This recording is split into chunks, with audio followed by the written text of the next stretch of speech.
하나님의 나라를 말하라. 하나님의 나라를 말하라. 라는 제목으로 하나님 말씀 전하겠습니다. 제가 암행어사 되게 좋아하는데 춘향전에 나오잖아요. 암행어사.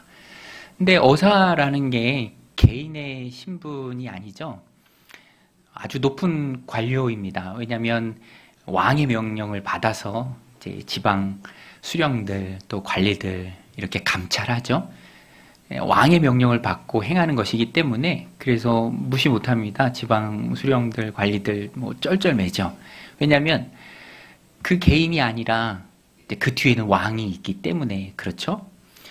오늘 본문에서도 예수님께서 제자들을 70명의 제자들을 제자의 큰 무리도 있었습니다. 70명의 제자들을 둘씩 짝을 지어서 파송을 해요. 예수님 가실 곳으로 먼저 보냅니다.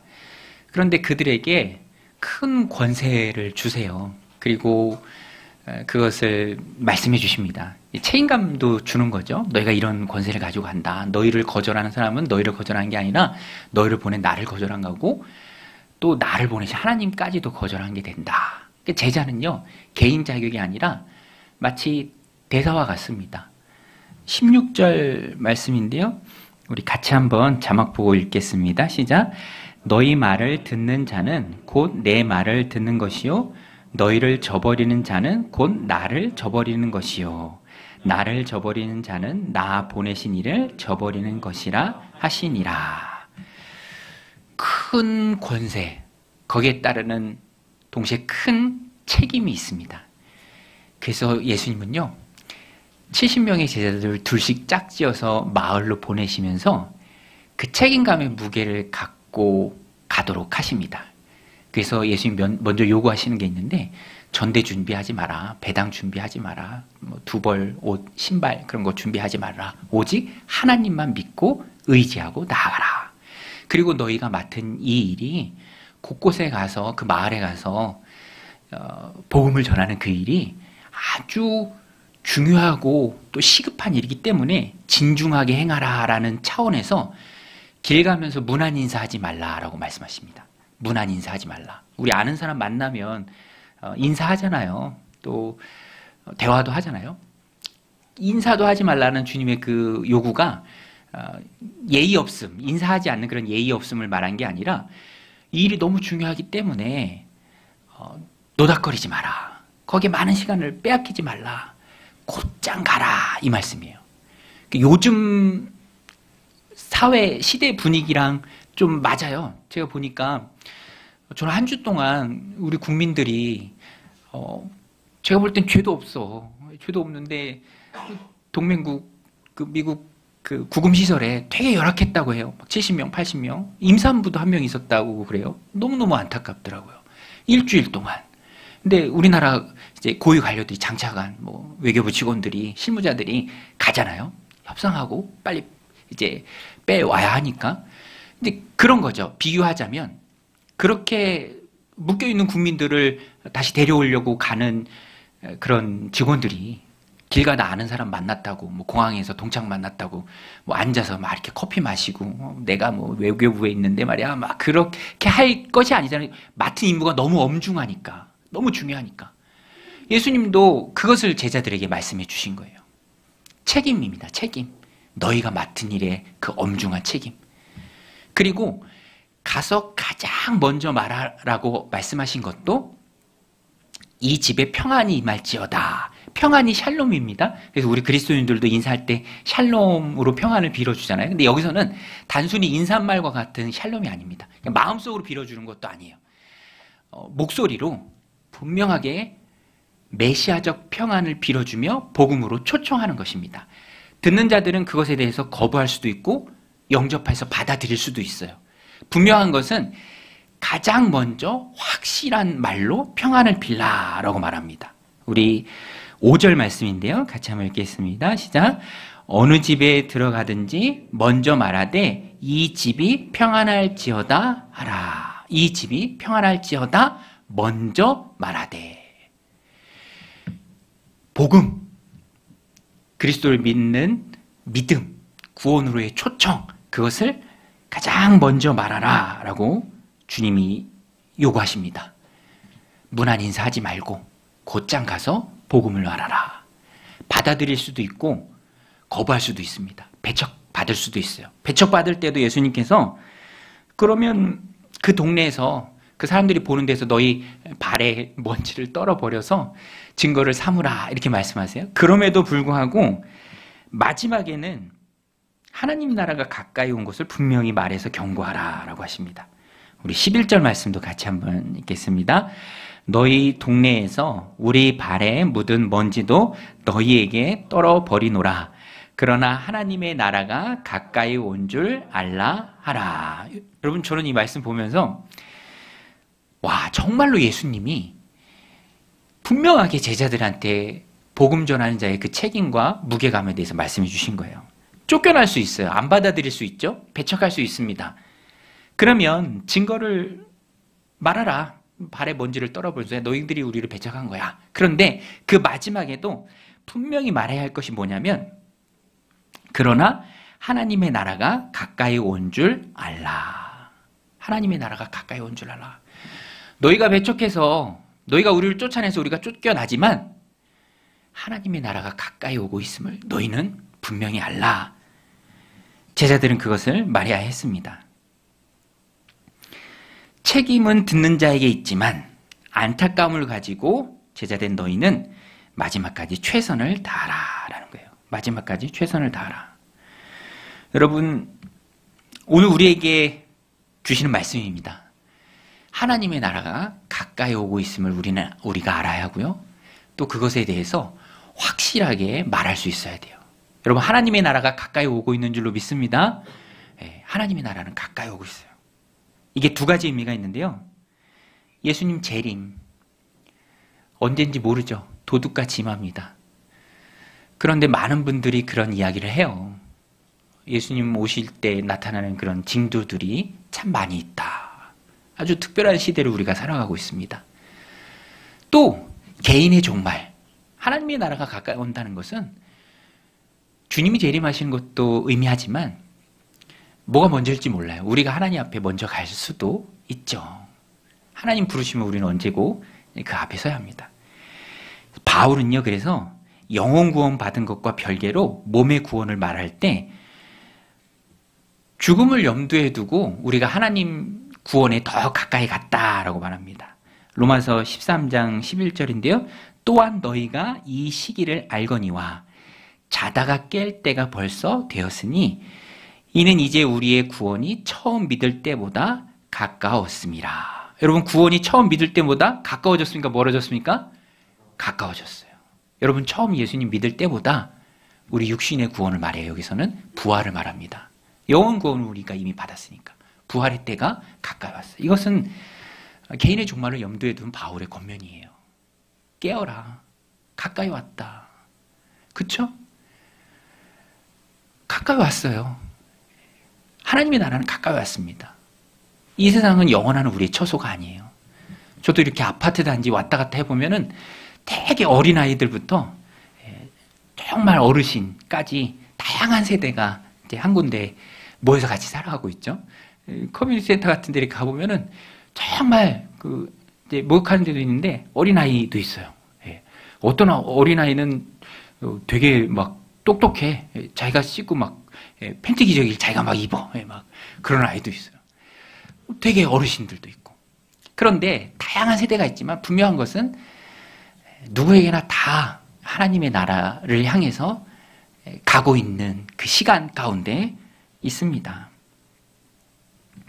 제자들은 이것을 알리는 일에 최선을 다해야 했습니다. 분명히 경고했죠. 하나님의 나라가 가까이 온 줄 알라.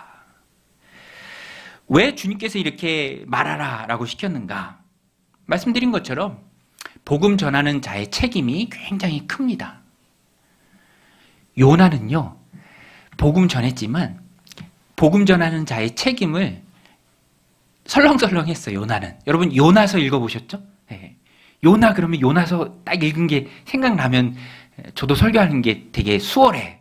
근데 요나가 누구지? 이래버리면 되게 어렵잖아요. 요나 아시죠?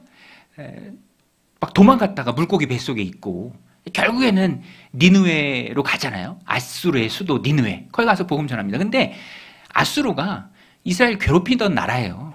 거기 가서 우리도 일제시대에 뭐 일본에 가서 복음 전하라 그러면 싫잖아요. 그런 마음이 있잖아요. 요나도 마찬가지였습니다. 그래서 가서도 대충대충 했어요. 그런데 이게 뭘 놓친 거냐면 영혼을 사랑하는 하나님의 마음을 놓쳤어요. 요나서 4장에 보면 요나로 하여금 하나님이 그것을 깨닫게 하십니다. 박넝쿨, 태양이 내리쬐을 때 그 박넝쿨 밑에서 그늘이 되게 시원하잖아요. 되게 행복해 하다가 하나님 벌레를 보내서 요나 깨닫게 하려고 박넝쿨 싹 먹게 하십니다. 그 박넝쿨이 없어지니까 요나가 막 화내요. 그 4장 제가 읽어드리면 요나가 엄청 화냅니다. 요나서 4장 9절 11절인데요. 하나님이 요나에게 이르시되 내가 이 박넝쿨로 말미암아 성내는 것이 어찌 옳으냐 하시니 그가 대답하되 내가 성내어 죽기까지 할지라도 옳으니이다 하니라. 여호와께서 이르시되 내가 수고도 아니하고 재배도 아니하였고 하룻밤에 났다가 하룻밤에 말라버린 이 박넝쿨을 아꼈거든 하물며 이 큰 성읍 니느웨에는 좌우를 분별하지 못하는 자가 12만여 명이요 가축도 많이 있나니 내가 어찌 아끼지 아니하겠느냐 하시니라. 여러분 이게 하나님의 마음입니다. 그 요나 입장에서는요 읽는 우리도 그렇고 뒤통수를 맞는 것 같잖아요. 박넝쿨 안 키고 있어. 그거 없어졌다고 화내. 그런데 이 성읍에는 정작 구원받아야 할 좌우를 분별하지 못하는 12만 명의 사람들이 있고 가축도 많이 있으니 지으신 하나님께서 그것을 아끼는 것이 어찌 합당하지 않느냐. 이게 하나님의 마음입니다.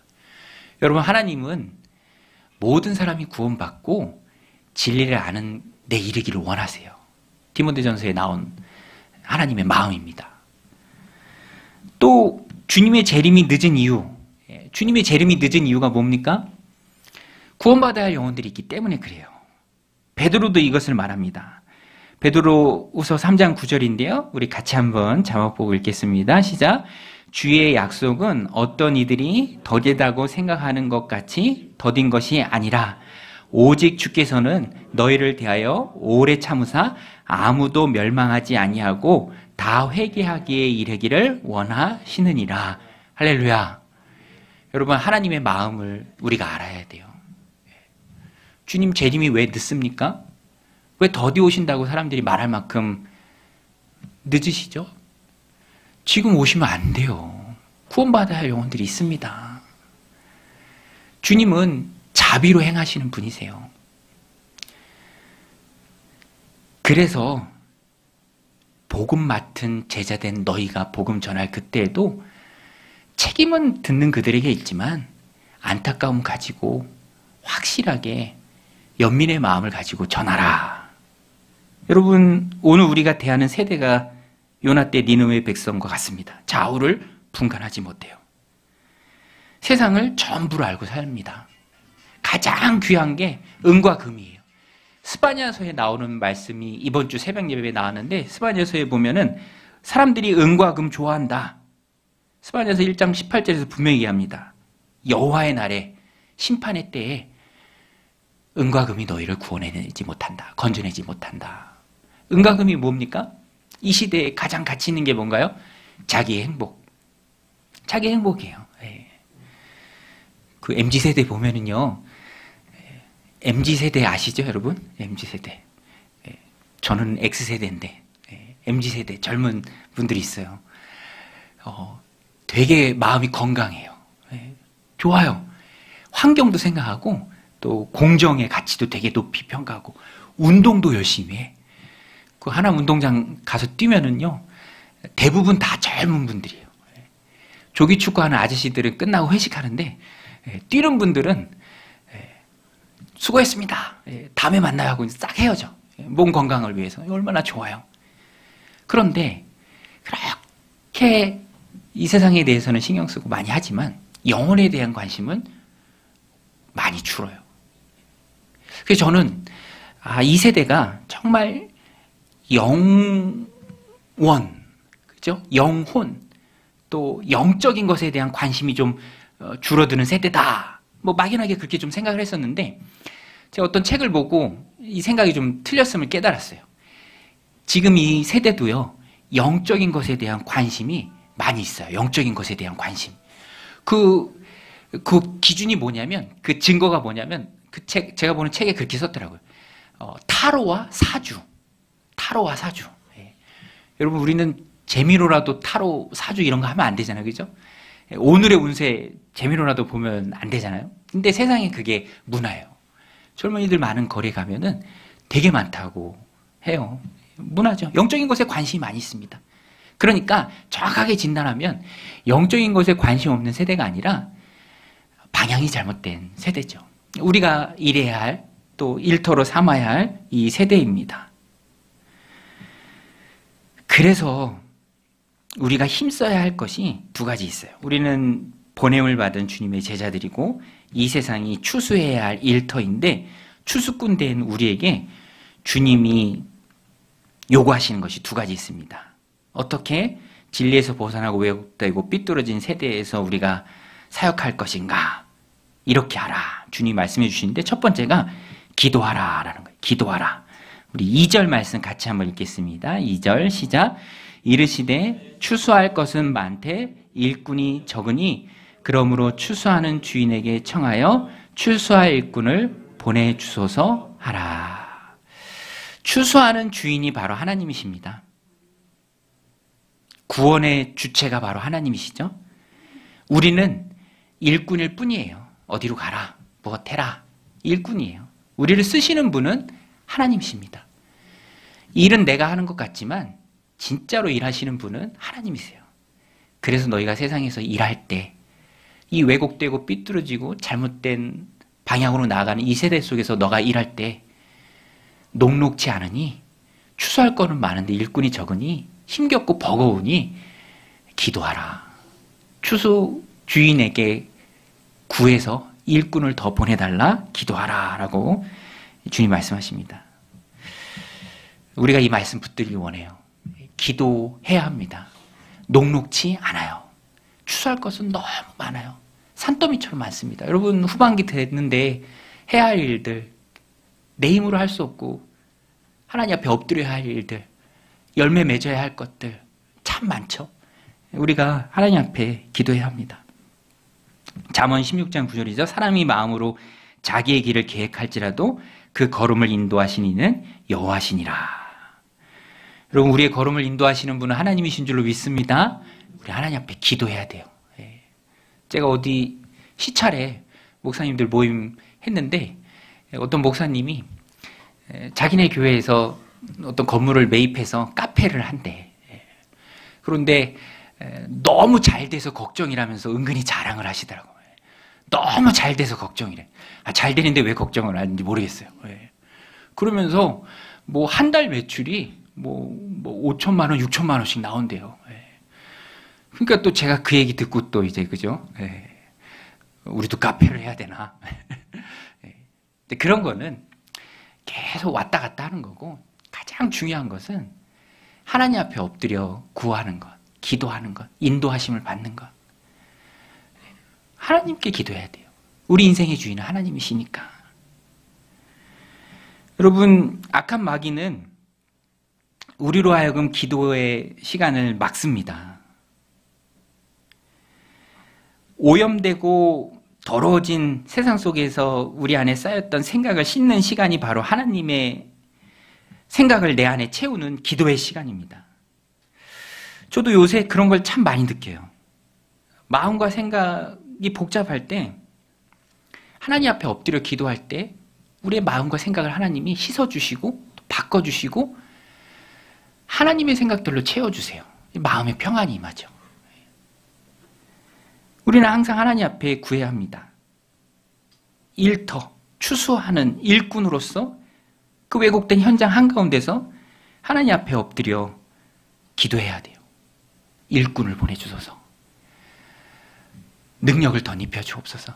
이길 힘을 허락해 주옵소서. 하나님은 응답하기를 기뻐하시는 분입니다. 사람이 인색하다 보니까 하나님도 그럴 것이다 라는 막연한 잘못된 생각에 우리의 믿음이 자라지 않는 것을 참 많이 봅니다. 세상은 그렇지 않잖아요. 세상은요, 저는 미국이 항상 마음씨 좋은 톰 아저씨 같았어. 저희 막내도 아빠는 우리나라 말고 제일 좋은 나라가 어디냐 그러면 항상 미국이에요. 뭐 그건 지금도 변함이 없습니다. 그런데 요새 이렇게 보면은 국제정세는 항상 바뀌잖아요. 굉장히 냉철한 것 같아. 협상을 해야 돼요, 협상. 아주 지혜롭고 치열하게 막 협상을 해야 돼요. 그러다 그런 시대에 우리가 살고 있다 보니까 하나님에 대해서도 막연하게 협상을 한다고 사람들이 생각하는 것 같아요. 여러분, 그렇지 않습니다. 하나님은 우리의 기도 들어주시는 것을 기뻐하세요. 응답하는 것을 원하십니다. 우리보다 훨씬 더 기뻐하세요. 여러분, 하나님은 자비와 긍휼이 넘치시는 분인 줄로 믿습니다. 우리가 기도할 때 우리 기도 들어주신 것을 더 기뻐하세요. 다만 우리가 어떤 경우에는 정욕으로 잘못 쓰려고 구하는 것들이 참 많이 있어요. 그래서 우리를 사랑하신 하나님이 응답하지 않은 것이 많이 있습니다. 내 생각보다 훨씬 더 하나님 생각은 높잖아요. 저희 막내도 걔 평생 소원은 스마트폰 갖는 거예요. 그죠? 근데 그 기도 들어줄 마음이 전혀 없어, 엄마는. 중학생 될 때까지. 그죠? 이런 경우가 하나님과 우리의 관계 속에서도 많이 있을 뿐이지, 정말로 하나님은 우리의 기도 들어주시는 것을 기뻐하세요. 막 팔을 비틀고 억지로 막 머리를 쓰고 협상을 해서 뭐한가 얻어내는 거는 이 세상이지 하나님 앞에서 우리의 기도 시간이 아닙니다. 그래서 우리는 항상 하나님 앞에 나가서 기도해야 돼요. 녹록지 않습니다. 영혼 추수의 열매를 얻는 거 쉽지 않아요. 한 영혼을 주님 앞에 데리고 오는 것 쉽지 않습니다. 우리는 하나님 앞에 그래서 더 기도해야죠. 2025년 하반기에 해야 할 일들이 참 많죠. 추수하고 열매 거둬야 할 일들이 많이 있습니다. 가정적으로 또 공동체적으로 개인적으로 학업과 일터에서 감당해야 할 일들이 참 많이 있어요. 그때 우리는 하나님 앞에 엎드려야 합니다. 기도가요, 제자의 첫 번째 업무예요. 기도하지 못하게 하는 것은 다 악한 마귀의 술수입니다. 그것을 극복하고 하나님 앞에 엎드려야 합니다. 두 번째는 우리가 제자로서 사역지에서 해야 할 일은 신앙의 말을 하는 것, 신앙의 말을 하는 것입니다. 오늘 본문에 보면은 말하라, 말하되, 그런 말에 대한 내용이 참 많이 나와요. 입술의 고백. 근데 그 중심에 하나님 나라가 있어요. 하나님 나라. 신앙의 말이죠. 세상의 말이 아니라 신앙의 말입니다. 누구 험담하고 뒷담화하는 말이 아니라 복음의 말이에요. 그리스도 예수로 가득 찬 우리가 되어야죠. 가득 찬 게 입술로 나오잖아요. 복음이 가득 차고 예수가 가득 찼을 때 그것이 나옵니다. 주님이 제자들에게 요구한 것은 먼저 말하라, 복음을. 쫓겨나는 그때에도 한 번 더 복음을 말하라, 경고하라, 확실하게 얘기하라, 하나님 나라를 얘기하라. 하나님 나라 가까이 왔다. 우리 9절 같이 한번 읽겠습니다. 9절 우리 자막 보고 읽게요. 시작. 거기 있는 병자들을 고치고 또 말하기를 하나님의 나라가 너에게 가까이 왔다 하라. 여러분, 우리는 늘 복음을 말해야 될 줄로 믿습니다. 하나님의 나라가 가까이 왔다. 제자는 하나님 나라 중심으로 생각하고 사람들에게 말하는 사람입니다. 툭 치면 하나님 나라가 나와야 해요. 본문에도 말하되 이 집이 평안할지어다 하라. 9절에서도 말하기를 하나님의 나라가 가까이 왔다 하라. 또 10절에 쫓겨날 때에도 거리에 나와서 말하되 하나님의 나라가, 그러나 하나님의 나라가 가까이 왔다. 여러분, 내 마음이, 내 몸, 또 내 입술이 하나님 나라를 세우기 위한 귀한 도구입니다. 우리는 언제 어느 곳에 심겨져 있든지 그곳에서 복음을 모르는 자들에게, 세상이 전부인 줄 아는 사람들에게 세상이 전부가 아니다, 하나님의 나라가 가까이 오고 있다, 이것을 분명히 말해야 합니다. 그리고 그 중심에 선택이 있죠. 그래서 초점은 항상 그 선택으로 몰고 가는 거예요. 예수 영접이에요. 예수님을 영접할 수도 있고 거부하고 배척할 수도 있습니다. 선택은 그 사람의 몫이지만 확실하게, 분명하게, 힘있게 말해야 될 책임은 우리에게 있습니다. 우리 교회 예수 영접 모임 있죠? 한 달에 한 번씩, 못할 때도 있지만 더 열심히 하려고 해요. 목장마다 한 영혼, 1년에 한 명 예수 영접 모임에 들어가서 예수님 영접하는 거, 그거를 목표로 세우면 참 좋을 것 같습니다. 핵심은 영접이냐 거부냐, 그겁니다.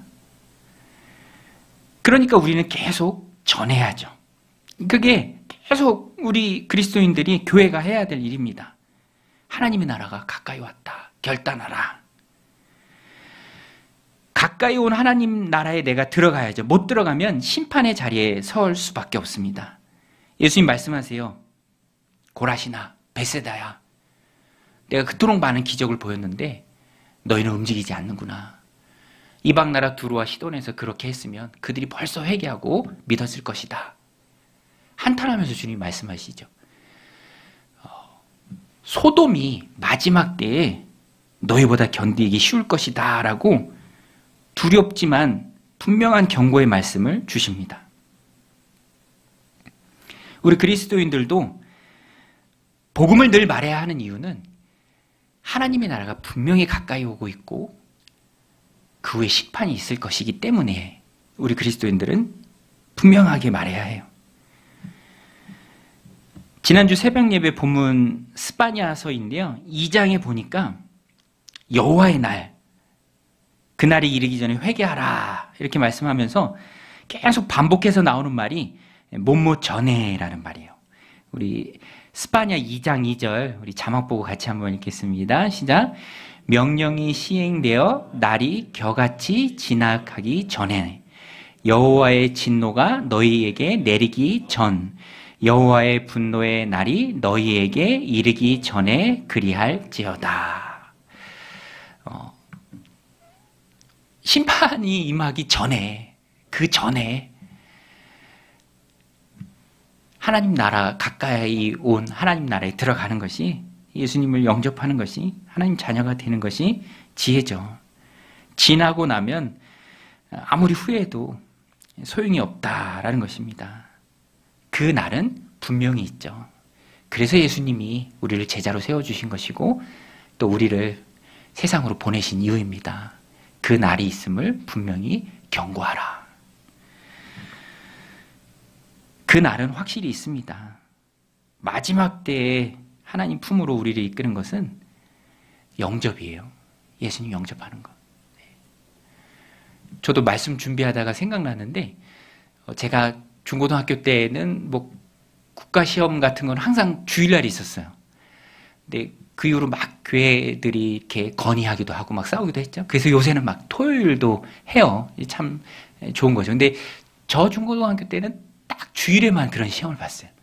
그래서 저도 할 수 없이 친구랑 그 시험을 보는데, 주일날 시험을 보는데 친구가 저한테 얘기하더라고요. 자기 아버지가 태워다 주기로 했으니까 토요일날 우리 집에 와서 자자. 그래서 토요일날 그 친구 집에 가서 자는데 친구 방에서 이제 저녁 먹고 자는데, 그때는 뭐 휴대폰이 있는 것도 아니고 개인 노트북이 있는 것도 아니고 분위기가 되게 좋더라고요. 뭐 방에 TV가 있는 것도 아니고 도란도란 얘기하면서 참 좋았습니다.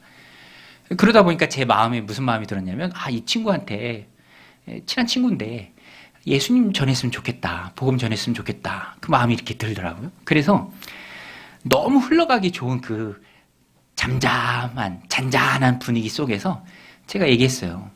너한테 한 10분만 얘기할 게 있다. 죄도 얘기하고 또 예수님도 얘기하고 십자가도 얘기하고, 마지막에는 분위기가 좋으니까 영접기도까지 다 따라했어요. 둘이 손 붙잡고 무릎 꿇고 토요일날 밤에 기도한 거지. 되게 좋더라고요. 마음이 좋아요. 그리고 이제 뭐 각자 대학교 가고 또 떨어져 지내다 보니까 소식이 뜸해졌는데, 언젠가 그 친구 소식이 들리더라고요. 대학교 1학년 때인데 너무 아프대, 그 친구가. 이제 그럴 일이 흔치 않은데 그 친구가 간염 복균자였어요. 학교 다닐 때도 자기 컵 따로 갖고 다녔어. 근데 잘 관리하면 괜찮은데 아마 그렇지 못했던 것 같아요. 그리고 또 젊으면 병이 금방 악화되더라고요. 그래서 중환자실에 들어가고 금방 간암으로 세상을 떠났어요. 너무너무 안타깝더라고요. 근데 애도하면서, 장례식 참여하면서 그 생각이 또 저한테는 든 거예요.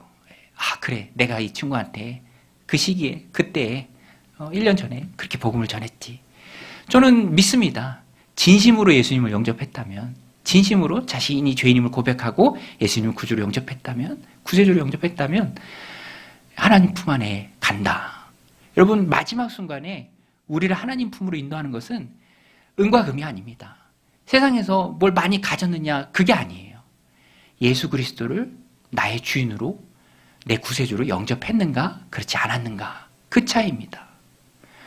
여러분, 말씀을 정리합니다.